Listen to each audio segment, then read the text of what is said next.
Le Jésus-Christ du christianisme n'est pas un rejeton de David. Éminent prédicateur que vous êtes, apôtre, prophète, docteur, évangéliste, pasteur, tous autant que vous êtes, vous enseignez un Jésus-Christ étrange et étranger. Un humanoïde, né hybride avec une mère, mais sans aucun père, sans aucun géniteur charnel, naturel, mâle, puisqu'il a pour père un esprit. Étant donné qu'il a pour père un esprit, le Jésus-Christ du christianisme n'a donc aucune attache charnelle avec la maison de David.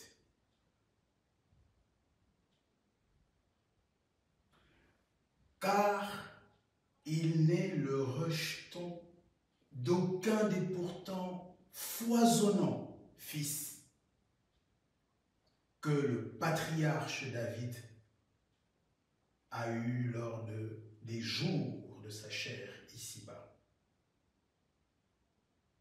Pourtant, il est plutôt écrit dans la totalité des prophéties messianiques sans aucune exception. Par exemple, dans 2 Samuel 7,16, il est dit en substance: ta maison et ton règne seront assurés pour toujours. Ton trône sera affermi pour toujours. 2 Samuel 7, 16. Dans le psaume 132, verset 11, il est écrit: l'Éternel a juré la vérité à son élu, à son serviteur David, il n'y reviendra pas. Je mettrai sur ton trône le fruit de tes entrailles après toi. Psaume 132, 11. Et le psaume 89, versets 4 et 5, dit la chose suivante. J'ai fait alliance avec mon élu. Voici ce que l'Éternel a juré à son serviteur David. J'assurerai ta postérité pour toujours et j'établirai ton trône à perpétuité. Ésaïe 11, versets 1 et 10 déclare: un rameau sortira du tronc d'Isaïe, le père de David, et un rejeton naîtra de ses racines. Honnêtement, qu'est-ce qui n'est pas clair dans ces versets bibliques messianiques, pourtant si explicites? Au demeurant, voici la compréhension qu'en avaient les apôtres. Pierre affirme péremptoirement dans Actes chapitre 2, verset 30, puisqu'il, parlant de David, puisque David était prophète, il savait que Dieu lui avait promis de mettre sur son trône un de ses descendants, le fruit de ses entrailles.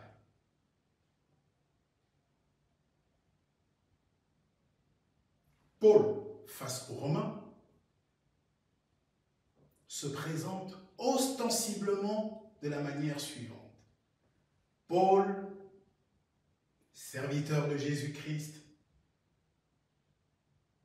appelé à être apôtre, mis à part pour annoncer l'évangile de Dieu, lequel concerne son fils, né de la postérité de David selon la chair. Romains, chapitre 1, le verset 1 et le verset 3. Actes chapitre 13, en son verset 23, déclare rédhibitoirement: c'est de la postérité de David que Dieu, selon sa promesse, a suscité un sauveur à Israël, Jésus. Deux constats s'imposent. Constat numéro 1, ces prophéties messianiques reproduisent le vocabulaire, la sémantique du paradigme de la procréation, à savoir, tel qu'en Genèse 1, 28 et Genèse 4, 1, entrailles, reins, tronc, racine, rejeton, charnel, descendant, postérité et j'en passe. Constat numéro 2, ces prophéties messianiques reproduisent les attributs de la royauté, tels qu'en Genèse 1, 28 et dans bien d'autres textes, à savoir trône, règne, à perpétuité, etc. J'en passe. Au vu de ce double constat, on retrouve reconstitués en réalité les termes de référence de l'alliance perpétuelle nouée entre Dieu et Abraham, avec les mots clés de la promesse qui régit la dite promesse et qui tourne notamment autour de la promesse d'un sauveur qui doit être descendant d'Abraham, descendant de Jacob, descendant de David, descendant de Juda, et j'en passe. Face à ces faits bibliques irréfutables, irréfragables, je réitère ma question. Pourquoi les églises chrétiennes persistent-elles à promouvoir un autre Jésus, un humanoïde étrange et étranger à la totalité des prophéties messianiques? Que s'est-il passé pour que même le fleuron des prédicateurs du christianisme se fourvoie, se heurte violemment contre la pierre angulaire, ce en dépit de l'avertissement solennel dûment consigné dans Actes chapitre 4 en son verset 11. Que s'est-il passé? Que dirons-nous donc? Que le christianisme prêche à un Jésus-Christ qui n'a aucun ancrage davidique, pas le moindre lien généalogique avec la maison de David. Et vous l'appelez quand même fils de David? Waouh! Il faut, hommes frères, femmes sœurs, qu'on se le dise clairement entre nous, sans enfumage, sans entourloupe, qu'il est écrit dans 2 Timothée chapitre 2 verset 5. Un athlète n'est pas couronné s'il n'a pas combattu suivant les règles. Or, justement, au sujet du véritable Christ, il est écrit, et de lui-même, la chose suivante. Voyez mes mains, regardez mes pieds, touchez-les. Un esprit n'a ni chair, ni os.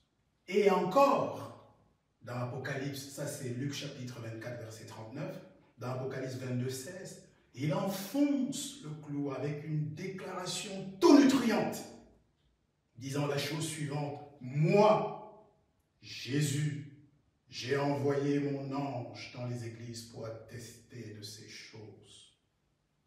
Je suis le rejeton et la postérité de David.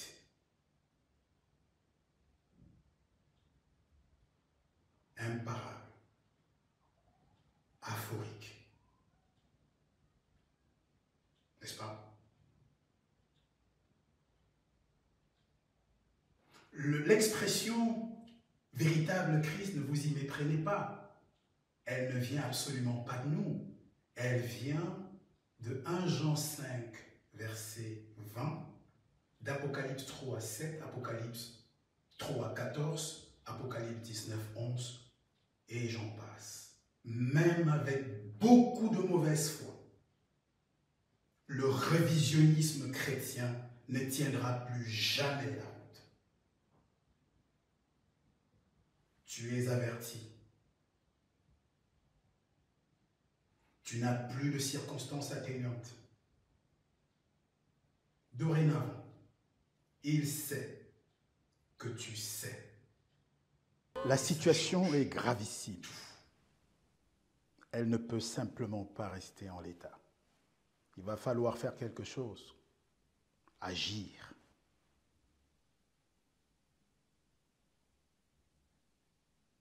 Ça ne te dit rien de savoir que le menteur a usurpé et substitué la place du véritable Christ? Ça ne te révulse pas, ça ne te révolte pas d'apprendre que des loups cruels l'ont aidé à retrancher le Fils de l'homme? Quoi? Tu n'arrêtes pas de prêcher son retour.